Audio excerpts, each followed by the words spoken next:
Hello everyone, welcome to week 3 with me. I will be specifically focusing in on the Corretto family prostitution ring in New York, specifically towards Consuelo Corretto Valencia of the family, and she is the mother of the family. The family ring was operational from 1991 through 2004 and was based out of Mexico, where Consuelo actually managed the whole operation along with her 2 sons and nephews and daughter-in-law, Maria.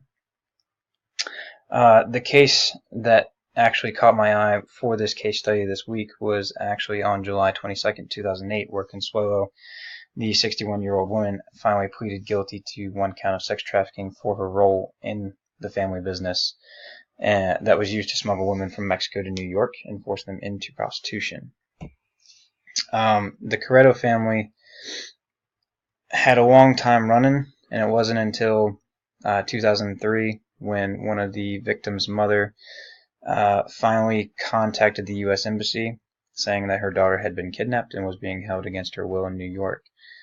This led U.S. Immigrations and Customs to actually start investigating the Corretto family more because they actually had some evidence to go on. And they found that the men were actually luring uneducated women, usually from impoverished areas in Mexico, into romantic relationships with them first. And then after they had them in these types of relationships with them, they would switch it and force them into prostitution rings in the family business, and then would produce physical violence and rape and other means of methods to keep them in the brothel and in check, basically. These brothels were throughout the New York City metropolitan area, including Queens and Brooklyn, and some parts of Mexico.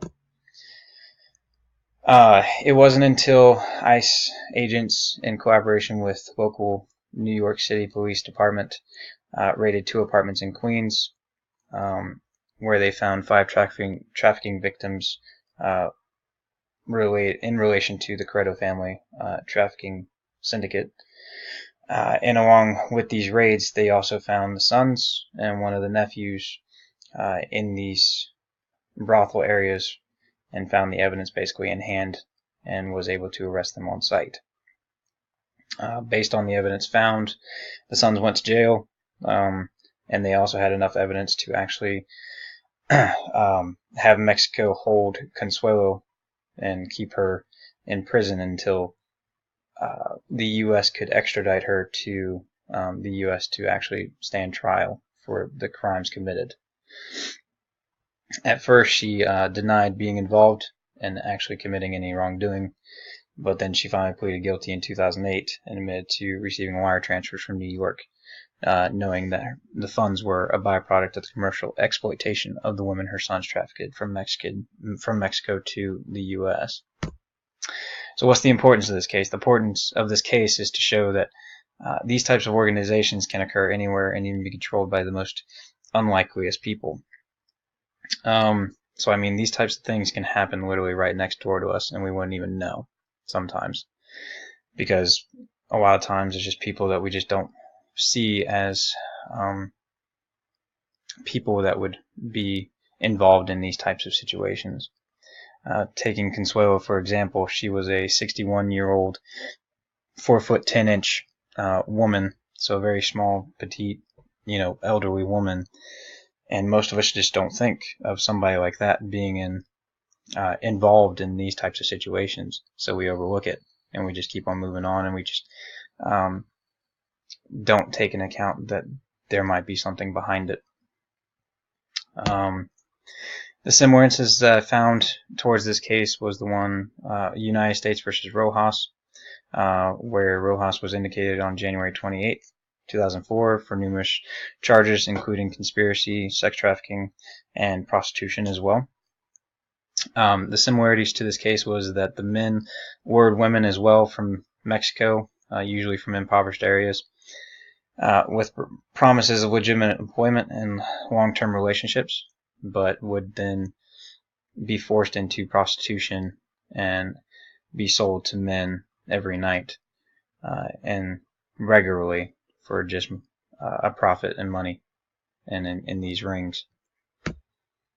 The next incident that I found that was related was the United States versus Hymnes Cauldron case.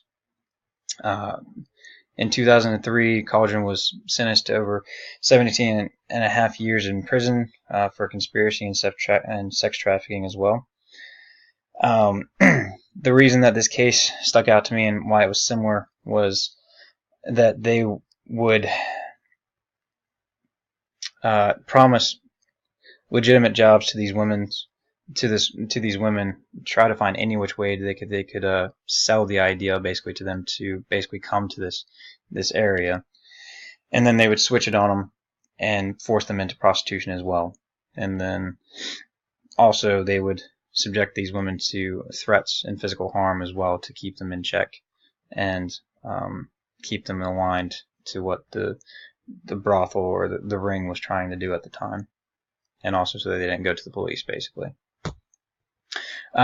With the Corretto case, the major issues that were faced was the fact that first there wasn't really anything connecting the Corretto family until 2003 when somebody mentioned that their daughter was kidnapped and was being held in New York.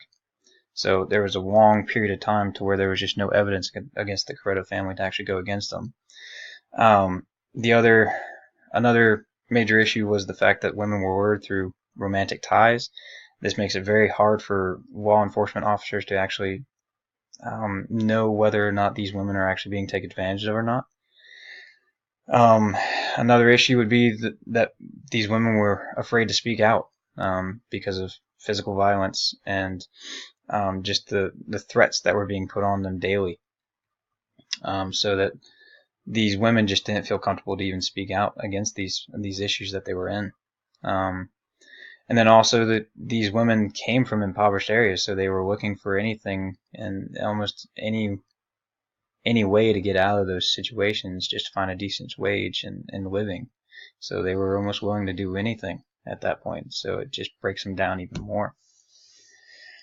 The things that were well done in this case was the fact that the investigation into the family was handled very well, to where the raids actually worked out in going into the two apartments and actually gaining evidence against the Corretto family to actually put away the whole entire family to an extent, to where the sons got 50 years in prison and Consuelo got 14 years, I believe, if I remember right.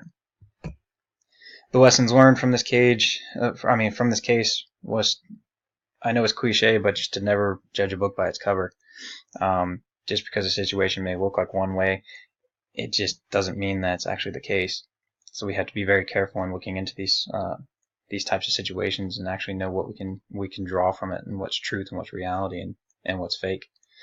Another lesson is that a common method for these sex traffickers is to go after women in impoverished areas in times that they just don't have anything else. They're looking for women or people in general at their lowest point, just willing to do anything to get out of the situation that they're in.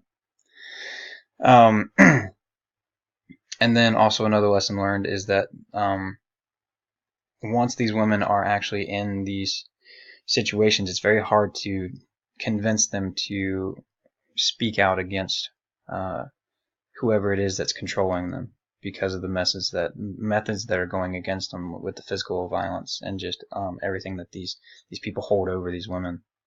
So these are just lessons that we just got to learn from and take from it and do better with cases in the future. These are my references, the peer-reviewed journal articles that I found, along with the newspaper articles and other references that I used as well. I thank you guys for listening to me again. I hope you enjoyed it, and I will talk to y'all next week.